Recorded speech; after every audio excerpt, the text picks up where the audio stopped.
we're at a really interesting time in healthcare landscape as Chinese medicine practitioners, East Asian medicine practitioners, because we're at a place where, Western biomedicine is beginning to really acknowledge the role that Eastern medicine has in our own Western healthcare milieu. I co-manage care with other practitioners. When I see a patient, I ask them, who's your current care team?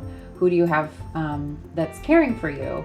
And some people are like, well, nobody, that's why I'm here. And so then we essentially develop a care team. I'll usually refer to a naturopath.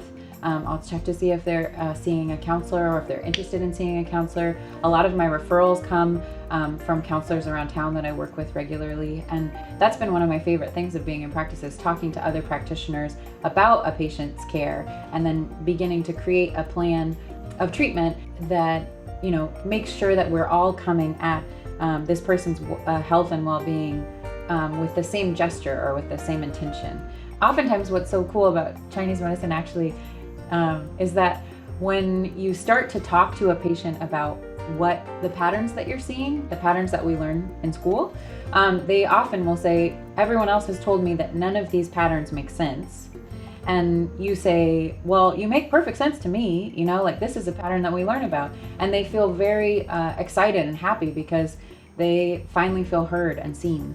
Whereas in other places, they feel like they're told that that there's something wrong with them or something. And it's not that their body's actually doing something to try to help them out, it's just getting stymied in its effort to do so.